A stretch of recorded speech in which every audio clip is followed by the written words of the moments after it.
Yes, it is true. The ecstatic cannot say the unsayable. They speak, they must speak, because the word burns inside them, around the driving conflagration which remains in them as the sole trace of the experience. They would like to stop themselves and cannot. They feel the impossibility of saying it, like a seven-locked gate which they rattle, knowing that it will never open. Yet they must go on rattling it, for the word burns in them. Ecstasy is dead, stabbed in the back by time, which will not be mocked. But dying, it has flung the word into them, and the word burns in them. They know that they cannot say it, yet they try over and over again until their soul is exhausted to death, and the word leaves them. And yet, the ecstatic's will is to say more than mere impotence and stammering. It is also might and mastery. They want to create a memorial for ecstasy which leaves no traces, to tow the timeless into the harbor of time. They want to make the unity without multiplicity into the unity of all multiplicity. The thought of the great myth awakens. A thought which runs through all time of humanity. The myth of unity which becomes plurality because it wants to gaze and be gazed at, to know and be known, to love and be loved, and which, while itself remaining unity, embraces itself as multiplicity, of the I which begets a thou, of the primal self which transforms itself into the world, of divinity which transforms itself into God. Is the myth proclaimed by the Vedas and Upanishads, Medrash and Kabbalah, Plato and Jesus, not the symbol of what the ecstatic has experienced? Did not the masters of all times, who created and recreated it again and again, draw on their own experience? And so it guided them to insert the experience, not as an event in the commotion, nor as a report in the intelligence of time, but to put it into the deed of their lives, to work it into their work, to make of it the new poem of the primal myth, and thus place it not as a thing amongst things here on earth, but as a star amid the stars of heaven. That delightful, delicious quote is from Mordechai Buber, Modern Buber, the German Jewish philosopher, in a book that he wrote called Ecstatic Confessions, one of his early works, where he delves into the mystical. And in it he encapsulates what I believe is a brilliant and beautiful formulation, not only of the struggle that the mystic has to try and put their experience into words, to try and tow the timeless into the harbor of time, as he so eloquently puts it, but the very encapsulation of the meta-myth of all the world's mystics, of unity which becomes plurality because it wants to gaze and be gazed at, to know and be known, to love and be loved. I think these words ring true across traditions, and each person hearing them from their own religious vantage point will hear glimmers of their own wisdom reflected therein, and hopefully even some of their own soul. Of unity which remains itself unity while embracing itself as multiplicity, of the I which becomes a thou, a you, of a primal self which transforms itself into the world. Modern Buber here, in his early mystical days, is expressing this prime myth of the self that transforms itself into multiplicity, into the world as we know it, into the manifestations, the manifold, so that it can come to embrace itself. This really is the story, and I was going to save this quote and story for the end, but I thought that we should start with this story, and then explain why we need this story, and what purpose we have for it today. The title of this little fun hangout, and I hope to get to hear from some of you soon, is Mysticism for the Modern World, an exploration of the unity of experience, theory, and practice in the world's mystical traditions, a universal spirituality, a mysticism which transcends all boundaries while being deeply rooted in tradition, and all these words here are chosen quite carefully, exploring an upgraded operating system for religion and life, a rationally, empirically, scientifically and philosophically sound approach to mysticism, which might just redeem us and teach us how to live more beautiful lives. It's very clear from anyone who studies history, religion, sociology, or any other field that the experience of the mystical is one which is common and ubiquitous to humans across time, across ages. The challenge is that the experience is a fleeting one. It's an experience which we find not the tools to put into words. We rattle against it as the word is flung into us, but we are exhausted in our attempt to try and put it into practice because of how elusive and how difficult and how alienated it is from the world that we live in. The great mystics, writes Buber, are those who are able to take the word and not only articulate the great myth of all time, but to put it into deed, into practice, into their lives. Many of us here can sit and talk about what the myth is, but for those of us that can put it into practice, those words speak the loudest. There's a really wonderful quote from Salman Rushdie, who speaks about the purpose of art. Art is defined by Dostoevsky as the attempt to capture a certain feeling which the artist had and to convey that, whether it be in a painting, in a novel, in a quartet, a piece of music. And Rushdie writes in similar lines to Dostoevsky. He writes that the visionary or mystical experience does not last very long. It's fleeting. William James calls it that which is transient and passing, one of the 4 characteristics that he gives the mystical experience. And Rushdie says that it is for art to capture that experience, to offer it to a secular, materialistic culture as some sort of replacement for the love of God offered in a time of faith. Rushdie, analyzing the present moment with a brilliance that only great novelists like he can, sees that we live in a time of secular materialism, which has the capacity to lead us into lives of separation and alienation, in competition with one another, and not seeing the big picture, the big myth of how we're connected, what may have been provided by a love of God in times of faith, as he puts it. Although, to be fair, love of God in times of faith also had the power to separate and divide people. But it is the mystical which brings people together, and we'll speak about that, and we'll speak about why that's the case, which is fleeting. It's a powerful experience. Modern scientific studies show that the transformative power of the mystical experience is ranked in the top 5 experiences of one's life, and the lasting impacts, whether that's attempts to deal with addiction, to change some characteristics or habits which are guiding our lives in directions we don't want them, mystical experience can be a tremendously transformative experience. And there are some scholars who see the transformative power as definitional to the mystical experience, John Vervaeke, for example, amongst others.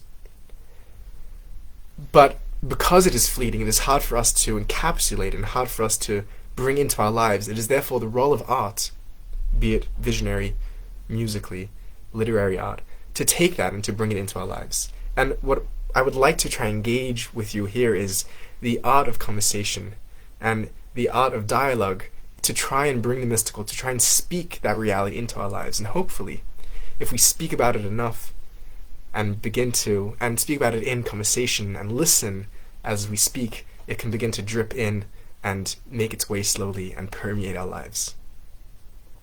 It's really no surprise that we live in a time of crisis and alienation. You don't have to spend more than 3 minutes on Twitter to see the state of the world that we live in. A world which is really burning and only exasperated by the tools at our hands, the media and technology which fuel the flames.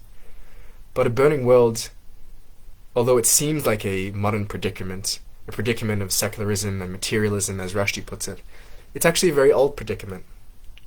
There's something in the human nature itself which is burning, the conflagration, as Buber put it. And when we see the world through our own eyes, as we must, as we know from Immanuel Kant, we see a burning world. There's a beautiful medrash from Bereshit Rabbah 39:1, which I'm sure many here already are familiar with, of a certain fellow who's passing. He's walking from place to place through a field, and he sees that there's a building in the field, and the building is burning. And this is a text from 2,000 years ago. And he comes close to this burning fire, this theme of people being drawn to fire like Moses being drawn to the burning bush, and he asks himself, in the dialogue with the Medrash, we hear his voice out loud, saying, where is the owner of this house to extinguish the burning flame? He says, Ha'im yesh balabayis lebirazu, is there an owner, is there a house master to this building? And the Medrash says that God, God's self, peers out from between the flames, betwixt the flames, as might be translated. And God says, yes, there is a Balabayas. The Balabayas is I, and I need you. I need you, Adam. I need you, Sarah. I need you, Moses.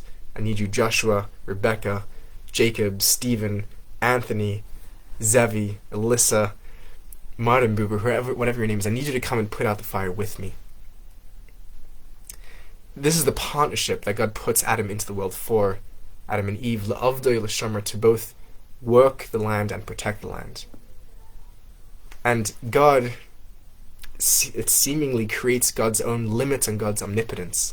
God's power is also capable of reducing its own power and making God a finite God, as William James would have us believe, and calls the human in God's own finitude to come and help God put out the fire.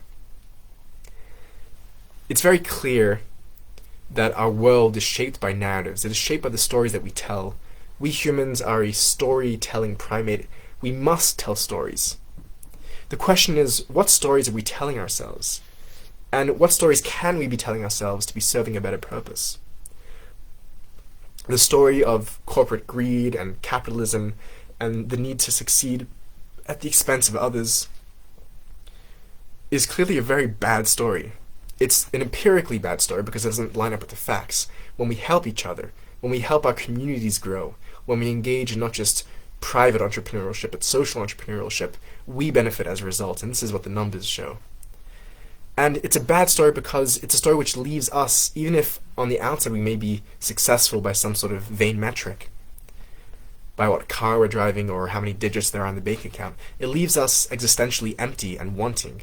And we all know that a time comes when we will be put into a small wooden box and lowered down into the ground. And in there we don't take our debit cards, our credit cards, our Mercedes and BMWs. We live in a short-sightedness of the death that awaits us, of that great respite at the end of days, which the Zohar says is a pleasure for the tzaddik, for the righteous, and a pain for the wicked, because the wicked is clinging on to their own, into their small little identities, their small little bank accounts, the things which they can hold against themselves from the storm of existential dread. The righteous, potentially each one of us in moments of clarity, can realize what it is that we want to be pursuing in life and let go of those small stories, those small conceptions of self and reality which keep us trapped.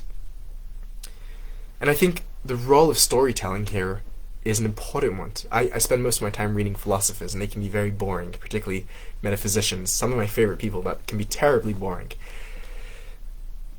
Storytellers is not just something for kindergartens and for libraries.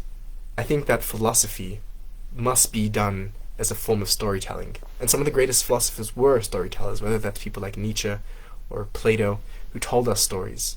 The Arizal, who tells us a story, a cosmic story, or Martin Buber, who recapitulates that story as he sees it moving through time. And I want to invite us here in conversation together to think about what stories are we telling ourselves every single day, every single moment of our lives, when we wake up first thing in the morning, when we go to bed at night. What stories are we telling our children and our friends and our strangers? What stories are we telling in the actions that we perpetuate? What stories are we living, in effect? We live in what's being called an age of superstition and uncertainty. The hermeneutics of superstition is the fancy tone given to it, whether it's a result of Marx, Freud, or Nietzsche, or Ricoeur, Gadamer, or Habermas in the field of hermeneutics.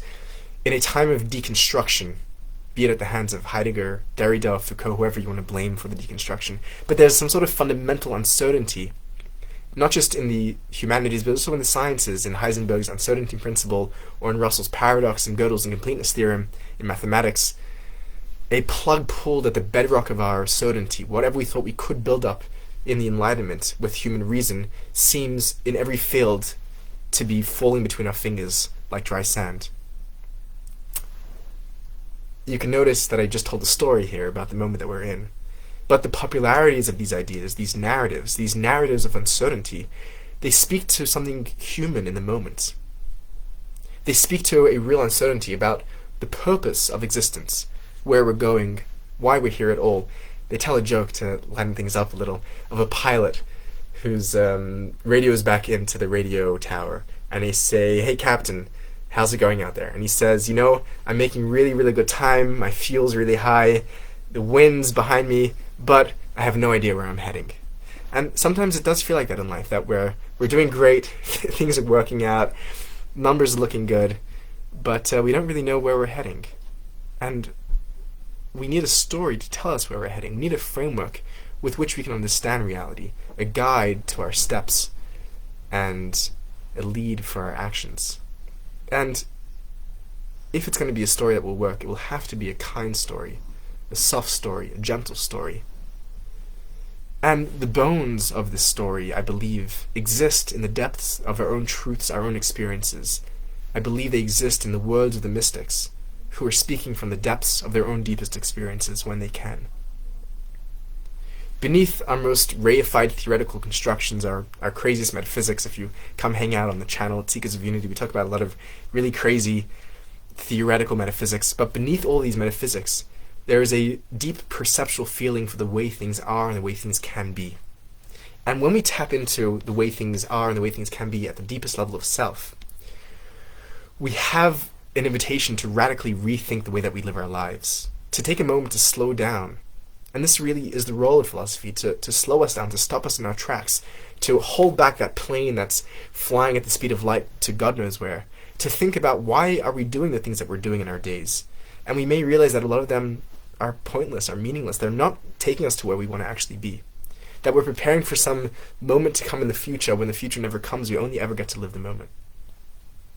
We have a tremendous amount of unfounded assumptions and decisions based on pride and ego. And if we chose to shift the narrative, and this narrative that we're building here together slowly, we can choose to live our lives instead from a place of humility, of simplicity, contentment, in a way that I think would be better off for if not most of us, for all of us, or if not for all of us, then most of us. There's a great quote from the Buddha who was asked after years of meditating, what did he gain? Because there were a lot of things that he gave up. He was, according to some stories, he was a prince, and he gave up wealth and safety and security and women, and the prestige and the pride that came with being a prince. And they asked him, what did you gain by coming here and living in a robe under the Bodhi tree? And he said, I didn't gain anything, but I lost some things. And everyone thought that they knew what he was talking about. He said, what I lost was anxiety and guilt and animosity and jealousy and strife. And these are the things that I lost. And he continued to list on and on. And I don't mean to say that in a moment we're going to overnight all become Buddhas, enlightened beings, literally the translation, awakened beings. And I think there's a potential for a negative positivity that as soon as we change our fundamental narrative, we upgrade our operating system, all of a sudden all of our anxieties and guilts and fears disappear. I don't think that's the case. But I think that we can begin to tell a new story to ourselves, and we can work with that story, and there may be years, maybe one lifetime or more of work to integrate that story into our reality and into the world around us. And instead of being people that are working jobs that we don't actually enjoy, to buy things we don't actually need, to impress people that we don't actually like, to quote Fight Club, we can instead live lives from places of deep meaning and satisfaction, from lives of chosen simplicity, lives of unity, lives of love. A good story well told, said someone once, can change the world. What I'd like to try and do with the remainder of our time here is to try and figure out what the story of the mystics is, to try and define mysticism at its core, to try to figure out what it is, and secondly, to try and see how and why and where mysticism, this story that we're prodding towards, might be relevant in our lives today here in 2022. Part of the problem of trying to get a good story out of mysticism is that there really is no scholarly consensus on what mysticism itself means. Gershon Shalom, the famous scholar of Jewish mysticism, said that there are as many definitions of mysticism as there are scholars on the subject, each one bringing their own definition to play. And when most people hear the word mysticism, and this is part of the challenge that we're fighting is a bit of an aggressive word, part of the challenge that we're pushing against on the Seekers of Unity project, is that most people, when they hear the word mysticism, they think of something nebulous, misty, esoteric, occult, supernatural. And these are certainly not what's meant by mysticism. I'd like to introduce you to a new definition of mysticism. And when we begin to work with these new definitions, you see sometimes the light bulb go off in people's eyes and say, oh, that's what I've been interested in or exploring all along. I just didn't know there was a name for it. And giving names to things is important. It's what Adam does in the Garden of Eden. He gives names to the animals around him. And not in an attempt to conquer or to dominate or to impose some sort of patriarchal agenda upon nature, to divide and categorize it, but instead to come into a relationship with something. When we call something by name, we're in relationship with it. The fox in The Little Prince tells the little prince to call me by my name, that you may own me, that we may be in relationship with one another. That is the beauty of calling something by its name. So let us try and call this thing by its name, mysticism, and figure out what mysticism is. Sounds good? Okay. Evelyn Underhill, an Anglican scholar who wrote one of the most influential works on mysticism in the past century for a public audience, titled Mysticism, defined mysticism a few different ways throughout her writings. She wrote another book called Practical Mysticism, a bit shorter, a bit easier, and some different definitions. But the most beautiful definition that I found in her writings was that mysticism, it's very short, so if you blink, you'll miss it. Mysticism is the art of union with reality. That's it. Mysticism is the art of union with reality. Now, there's a bit of a debate whether reality should be spelled with a capital R or lowercase r. Capital R indicates the divine God. But we'll put that aside for a second. The art of union with reality. So as opposed to mysticism being something about escapism, escaping from reality, escaping from our lives, union with reality. I think the term spirituality often can unfortunately lead itself into its own duality, where the spirituality, is contrasted with matter, materiality. Spirituality and materialism, spirit and matter, the classic dichotomy of the Greeks, form and matter, idios and hule. But mysticism is not that. Mysticism is the art of union with reality. It's a bit more of an elaborated definition from a really wonderful scholar, Peter Moore. He says that mysticism, and we open with this definition, if you remember, mysticism is three things, which are all really bundled into one. It's not really fair to separate them into three, but for the sake of thinking and naming it, it may help us. Mysticism is unitive experiences, unitive theories or beliefs, and unitive practices. Well, let's do that slowly. Unitive experience. There are all kinds of experiences in our lives. We're experiencing all the time. But generally, when we're experiencing the world around us, we're experiencing in a way that is broken, that is separate, that is fragmented. There's us and them. There's me and you. There's subject and object. These are all the dualities, the multiplicities that we engage in our ordinary reality. What the Kabbalists call the Alma de Pruda, the fractured world.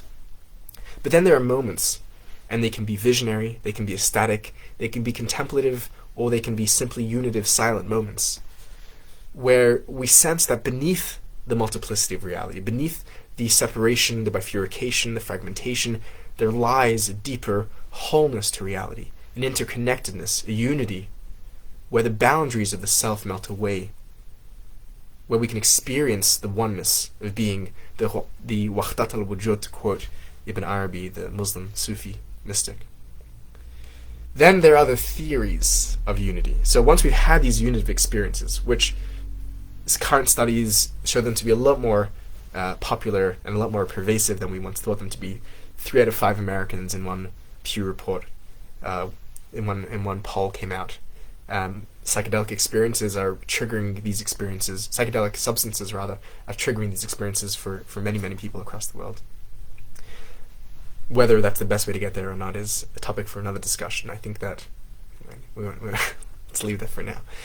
There are unitive theories. Theories can come in all shapes and sizes, and we've had theories since the beginning of time.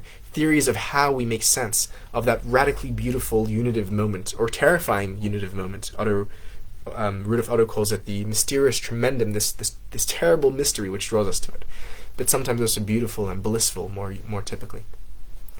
how do we make sense of that reality with our everyday reality, which seems to be humdrum and dry and separate and not unitive moments of ecstasy, contemplation, or visionary? And the theories that we build to try and bridge those two realities are our unitive theories.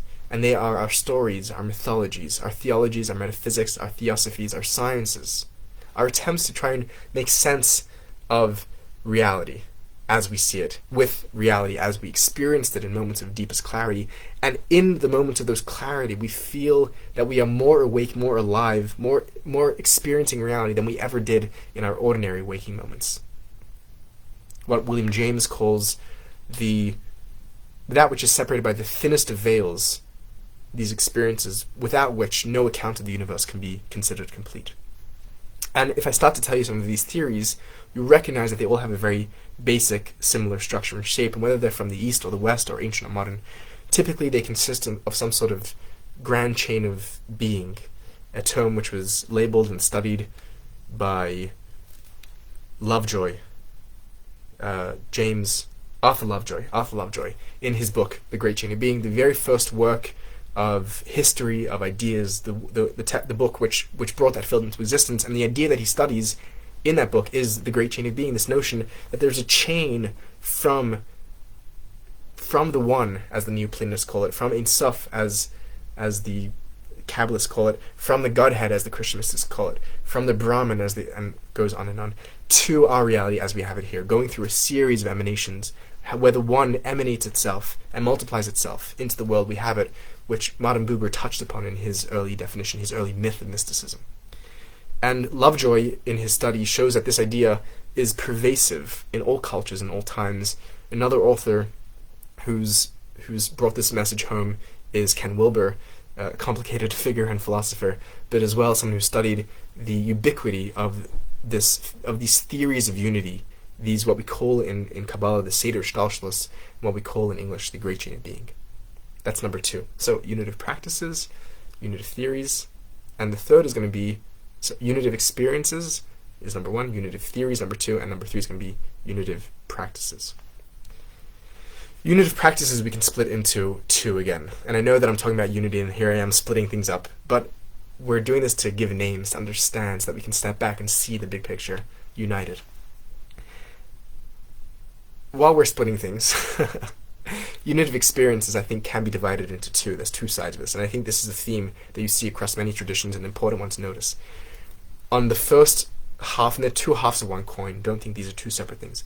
The first half of the coin is an experience of dissolution, an experience of nullification, abnegation, bittul in Hebrew, fana in Islam, crucifixion in Christianity. An experience where we let go of the self that we thought we were. It can be a painful experience. It can feel like we're being torn apart. But there's a necessity in that process to let go of who we thought we were, to die to who we were, so that we can be reborn on the other side of the experience. After bittul comes dveikus, comes hiskalalus, comes a cleaving or a unity with God. After fana comes bak'ah for the Muslim, comes the ability to stand in the presence of God and experience the oneness. After crucifixion for the Christian mystics comes the mystical reading of resurrection, where we can be resurrected into our new self after samsara and nirvana. So the experience, I think, has these 2 sides to them. The way that the human brain, and this, I think, I'm not a neuroscientist, but we have our neurological patterns that keep us telling us the narratives of who we are, and those keep us sane in the world, and they're important. But we have to, in safe moments and safe spaces, allow those patterns, those neural pathways to dissolve, to go through a bittul, so they can be rebuilt and reconstructed with new narratives, ones which are more beautiful and more unitive. This is a biological process. The seed, and this is a metaphor which mystics of all traditions bring, the seed must be put in the ground and dissolve before it can sprout into a huge almond tree with beautiful blossoms come spring. If the seed holds on to its small self, it says, no, keep me in a dry vacuum container so that I never let go of myself, then it will never become an almond blossom and give seed forward. And those are the 2 sides of the experience, the rotting of the seed, chiger sagarn, as the mystics call it in Judaism and Hebrew, and then the flowering. Experience, I hope you're all staying all with me. I'm going to draw this up in a map one day and share it with the internet, so it will make a bit more sense. There'll be something to visualize. experience, theory, practice. Practice, I said we're going to divide into two. There are the techniques, and then there are the ethics. The techniques are the practices which we engage with to try and bring us into a space where we are open to that experience of unity. We cannot force the experience. We can only open ourselves to the grace of the experience, to use a Christian term. We can only open us to the possibility that God will bestow the unity upon us, to use a theistic term. The experiences include things, the techniques rather, include things like meditation, contemplation, prayer, worship, solitude, wandering, chanting, reading, bodily movements, breathing techniques, certain ways of dieting and fasting, or the use of certain intoxicants. These are all techniques which have been cultivated over millennia to bring us those experiences. And every mystical tradition has its own unique set of techniques which they have become geniuses at honing to their finest. We have them in Judaism, although they're a bit repressed in this moment. Perhaps the work that's happening here at this wonderful gathering, this wonderful festival, will try and bring those techniques to the fore again. And that is one half of practice. The second half of practice is the ethics, the way that we live our lives, knowing what we now know and experience what we now experienced. And the ethic is the ethic of all mystics. It's the ethics of the prophets of the Hebrew Bible, the prophets of the Tanakh, who come to the Jewish people after having experienced what seems to be their own mystical experiences of unity with the divine, and they cannot put it into words. The word burns within them, as Modern Buber writes, quoting the prophet Jeremiah. The word burns within him. And all he can come and say is, you guys are missing the point. You think God wants your sacrifices, you think God wants your Shabbat and your Yom Tov. This is what the prophet says. This is the sacred words, the words of God in the Hebrew Bible, in the Tanakh. The prophet says, what I want your heart. I want you to care. I want you to care for the oppressed and the downtrodden, the neglected and the marginalized, for the widow, for the child, for the foreigner, for the convert. These people that need your compassion. That is what God wants to see. Because God, if we believe that God is existence itself and God is one, and therefore existence is one, and we are one in that unitive experience, in that unitive theory, in that unitive understanding, then there's no way that we can oppress the other, for the other is but an extension of us, an extension of God. And that is what the ethic of the mystic is, that v'ahavta l'reacha kamecha, you must love the other as yourself, kamecha, because the other is yourself. The other is an extension of the divine just as you are. They are yitzir kapo shel HaKadosh Baruch Hu, they are the handiwork, the tzelem elikim, the face of God. And whether they are Jewish or Muslim or Christian or black or gay or Norwegian or Palestinian or Australian, they are the face of God, and we must approach them as such with compassion and dignity and love and respect, as we would want ourselves to be treated and as we come to God to treat. St. Francis of Assisi says in one of his beautiful poems that a poor person, a beggar, came to the door knocking for alms, for money, for bread, for food. And Francis opens the door and says, what can I do for you? What can I get you? And God responds to St. Francis, what I need is your love, just your love. St. Francis here sees the face of God in the face of the beggar. And just your love doesn't mean give me a hug and let me starve. If you really love someone, you don't let them starve. You want to see them flourish, and their pain is your pain, and their success and their happiness is your success and your happiness. That is what love means. Love is thrown around too easily in a hippy-dippy kind of way that love solves everything. Love obligates us. Love, v'ahavta l'reacha kamecha, obligates us to treat the other with the ethic that the other demands. It obligates us into justice. Getting carried away here.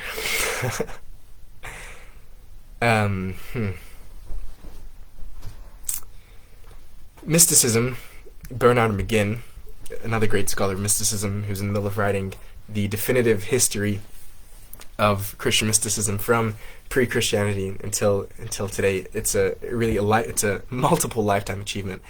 A brilliant, beautiful scholar writes that mysticism is, and he's writing in a Western Abrahamic context, and this definition may not fit for the East as some of the early definitions may fit a bit more universally. He writes, but he does add something important here, and I want to read it for that reason. He writes that mysticism, thank you, is the God-human encounter. Like we've been saying, God defined as reality itself. It is the encounter, the unity with reality.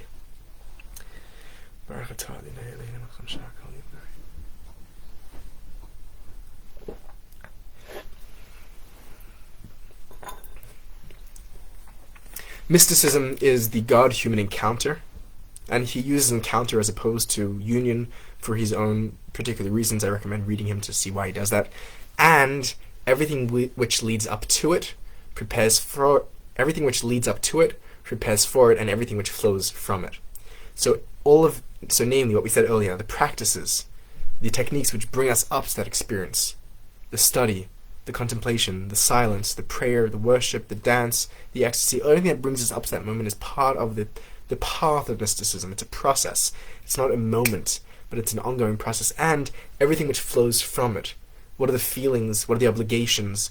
What are the ethics? What is the therapy that comes out of those moments? Those are all part of the process of mysticism, as Bernard McGinn puts it. As the experiences which dissolve, as we've been saying, the boundaries of duality, those are subject and object. And this expansion and dissolution can happen in two directions. It can either be an expansion outwards, where we see the self transposed upon the entire world. And this can be a form of megalomania, but if it's a self which demands us to treat the rest of existence as we like ourselves to be treated, then it is not megalomania. That is the mystical. Or it can be a collapsing of self, where there simply, and this we see in Buddhism, for example, where there simply is no self. There's anatman. Everything is just constantly arising spontaneously from the void and returning to the void. But from that space, we come to identify the rest of existence as also none other than the none other, to quote Nicholas of Cusa. To widen our circle of identity, or to destroy it completely. Now, you should not try this at home. Do not try and destroy your identity without a lot of preparation and without a very healthy sense of self and without a strong support group. Do not go about destroying your don't go back and kill your ego. That's not the point of this talk. The point is that that's a possibility which a lifetime of practice and worship and devotion and love and tenderness may allow us to unpack the self, to dismantle the narrative of self, which it really is narrative. Scientifically, the self is a narrative which we're telling ourselves to constantly remind us that the self exists, because empirically there is no self. This is what David Hume calls the self is simply the bundle of sensations, the great Scottish philosopher David Hume. That is one way to slowly, to not implode, but to slowly deconstruct the self. And the other is to widen our circle of identity. And we do this naturally. We widen our circle of identity from ourselves to the things around us. If someone takes an object that belongs to us, we can feel that we've been personally implied or hurt in that moment, because it is part of our identity. And we expand our circle of identity in an evolutionary process where we begin by identifying with just one simple tribe, one simple clan, which historically doesn't exceed much more than 50 people. And as we move historically, we develop new stories, new narratives from a tribe. We have a few tribes together in a clan. From that we come to city-states. From that we come to nations. And from nations, which we are at that current circle of identity, expanding an incredible feat that we feel patriotic with millions of people. There's a sense of commonality. You meet a fellow landsman in a random country across the world, and you feel like there's some sort of shared identity. How is that? That's done through hundreds of years and millions of dollars of propaganda to expand that identity of self. And it might not be a bad thing, but if it's done in a way that's oppositional and excludes people, and it makes the other, the demon, the enemy, the subhuman, then we have a problem. There was a comic during World War II which was circulating. I don't know the backstory of the comic, but the final frame of the comic was this person reports back to the general and says, "General," they go on some sort of espionage mission. They say, "General, we have seen the enemy, and he is us." There's no enemy out there. The line between good and evil, writes Dostoevsky, goes down the heart of every single person.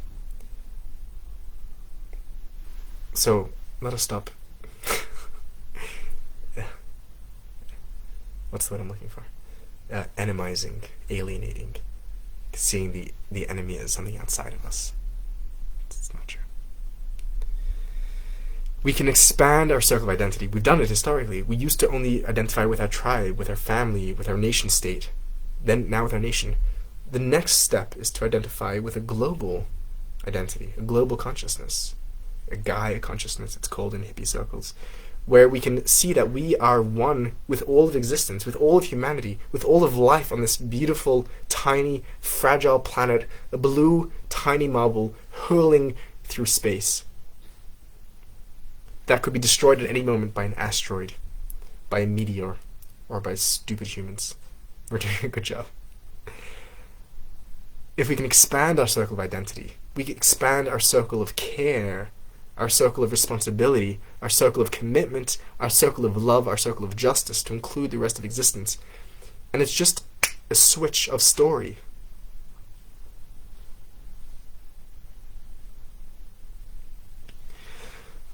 When we look at the mystics across the world traditions, we see them telling us this story. We see them, as William James puts it, as the people who are in a current state of identification. They're yes, living in a nation state or in a tribe or in a nation, but they see the story, they see ahead, they see where we're going.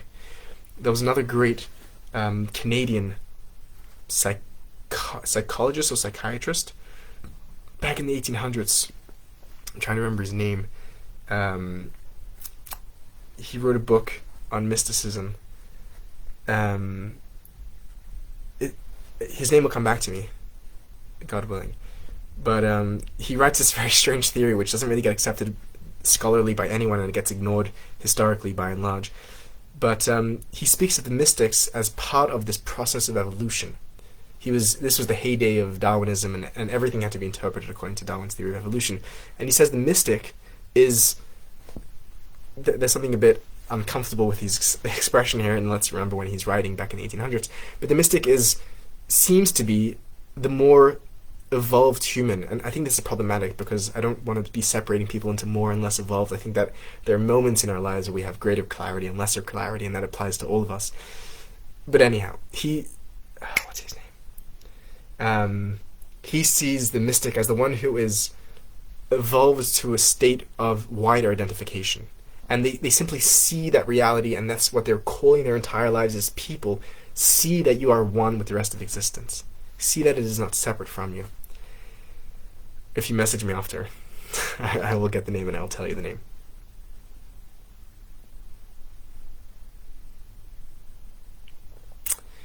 If we look across the mystical traditions, we do see a commonality of narrative. We see the belief in the possibility of the encounter, the presence, participation, union, communion, or identity with reality itself, with what some call God, what others call Allah, others call Ein Sof, others call Brahman. We see across the mystics that they believe that the true nature of reality is non-dual or fundamentally unified, interdependent, and connected beyond all dichotomies of time and space, subject and object, good and evil, language and logic. We see the unanimous belief that this experience and identity and truth cannot be communicated. It's ineffable, as we began by saying, nor can it be discovered discursively, but only through a direct experience or awakening of consciousness to this reality, through a transformative process which may incorporate a variety of practices, techniques, rituals, or disciplines, as we began by saying, whereby the previous, egoic, separate conception of self and reality, often depicted in religious literature as a state of concealment, confusion, illusion, trance, sleep, or forgetfulness of our true selves, of our true reality, our true nature, those are dissolved, and a new, unified, sometimes even deified concept of self and reality is reborn. The process by which the sense of separation is lost and the unitive, the absolute, is found. A process which ideally, and if it's not, check, that something wasn't check what happened. A process which ideally leads to an increase in feelings of bliss and acceptance, selflessness, love, and compassion.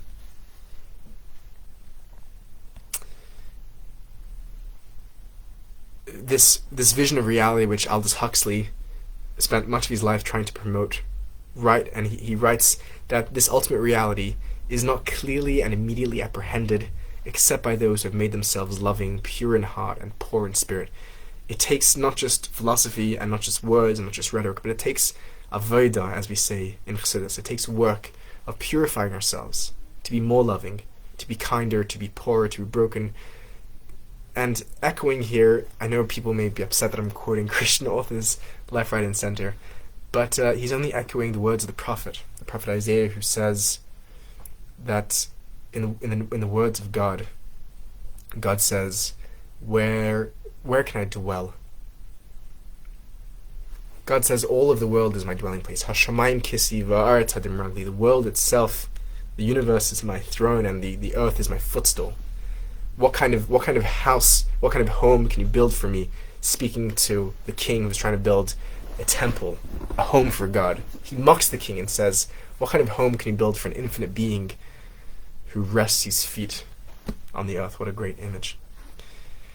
And God answers the rhetorical question to this poor king who's just trying to build a home for God, and he probably has enough problems dealing with Jews trying to raise money in politics and people who don't like him. And now he has God in his case as well. And God answers, God in God's infinite kindness answers the question and says that I will not dwell in a home of stone and wood, but I will dwell in the heart of one who is broken in spirit and humbled before me.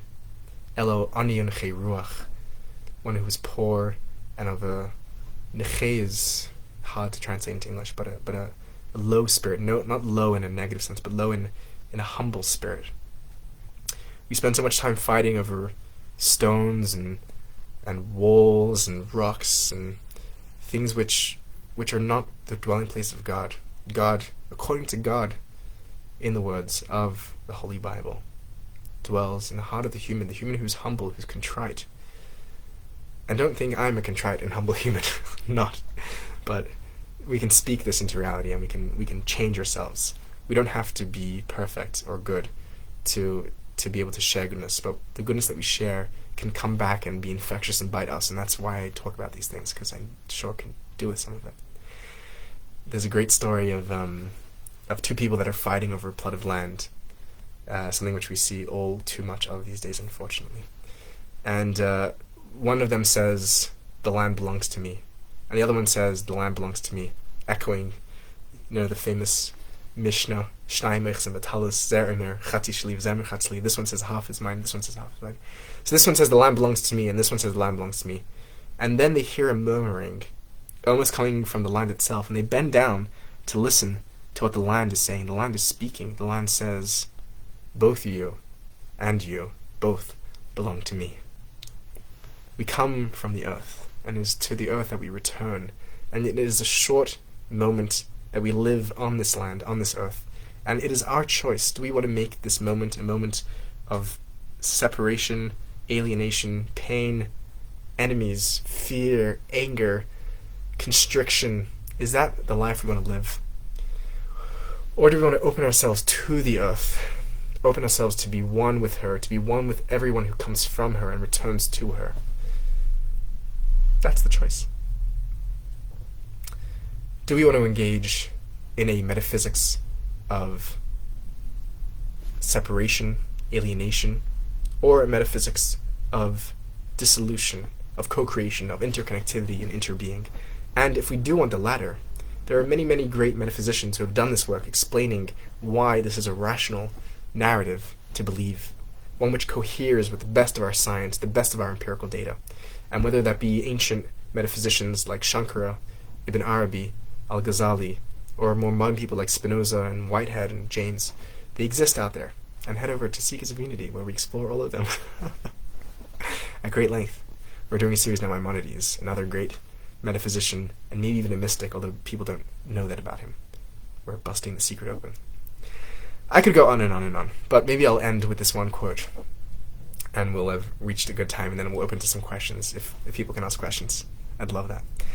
This quote comes from not a particularly religious fellow as we can typically conceive of religion, But deep down, he was a religious person, a person who was smitten by the metaphysics of Spinoza, one of the great, beautiful humans and mystics of our history, who we as Jews ought to reclaim. This man's name, should I tell you before or after the quote? After, okay. He writes like this. And, by the way, I'm quoting a lot of men here, but there are also a lot of incredible women mystics, and we have a video on the channel looking at just Jewish women mystics, but in all traditions, whether that's someone like a Simone Weil, or that's someone like a Teresa of Avila, of the great teacher of John of the Cross, or someone like Etty Hillesum, who we speak about as well in the video, or someone like Mechtil of Magdeburg, who I don't know how to pronounce her name.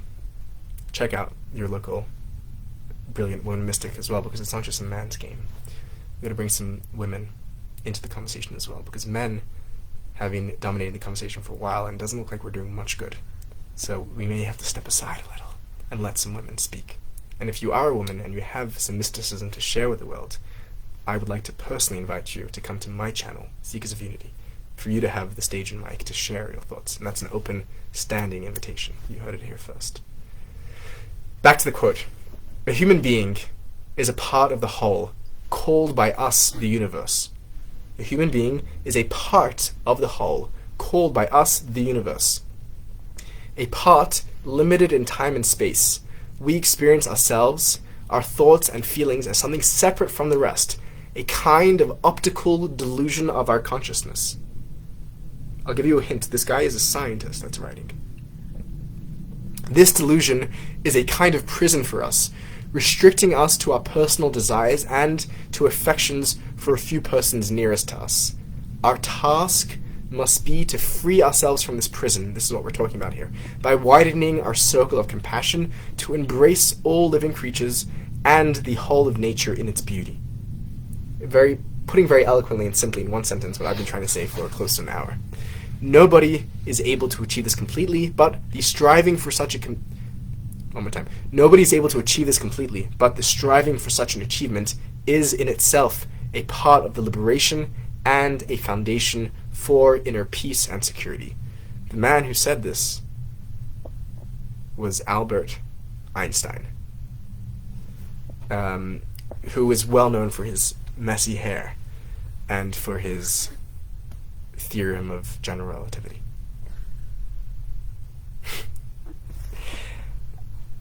So, what are we waiting for?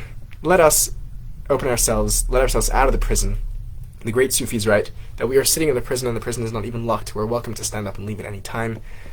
And those who stay inside are sadly the most imprisoned, because there's nothing holding them back at all.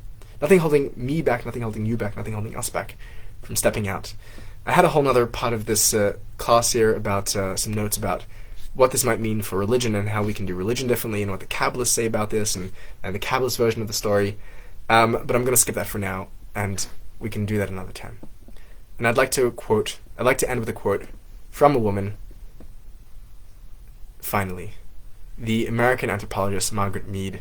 I hope people know this quote because it is a really beautiful one, both because it's inspirational and because it's factual. Unlike someone like Victor Hugo, who talks about that there's nothing more powerful than an idea whose time has come, or there's nothing like a dream to create the future. Utopia today, flesh and blood tomorrow. These are beautiful, inspiring ideas, but who says that they're true? Margaret Mead, a scientist, an anthropologist, writes, "Never doubt that a small group of thoughtful, committed, caring citizens can change the world." And here she speaks as an anthropologist and as a historian when she says, "Indeed, it is the only thing that ever has." And with that, I thank you for joining us. Keep seeking.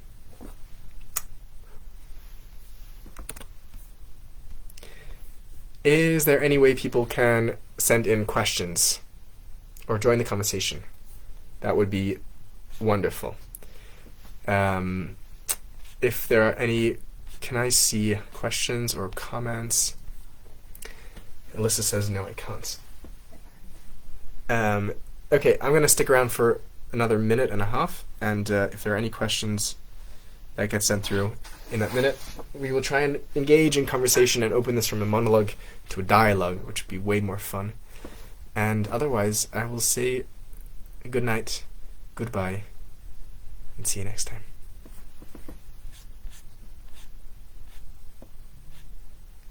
Oh, we have a comment here from Ted. Ted says, Einstein. You got it. You got it. That was the man. Okay. Is there any questions on that side of it? Is there any space for questions there? No one's asking any questions. Thank you very much. I guess I just answered all of the problems of metaphysics and society, and now the work is just left to be done. There's a great line from... By the way, the reason I'm quoting so many Christians is because we have to start making this conversation a global one, and I, as a Jew, comfortably, deeply in my Judaism, so deeply in my Judaism, have no problem quoting the Muslim, the Christian, the Hindu, the Buddhist, the atheist, the agnostic. And I invite my co-religionists and co-non-religious of all faiths to come and explore the faith and wisdom of other traditions and do the same, vice versa. And if you want a more Haredi version of this talk, I can give it with gesture which sources trust. But there's a line attributed to Thomas, to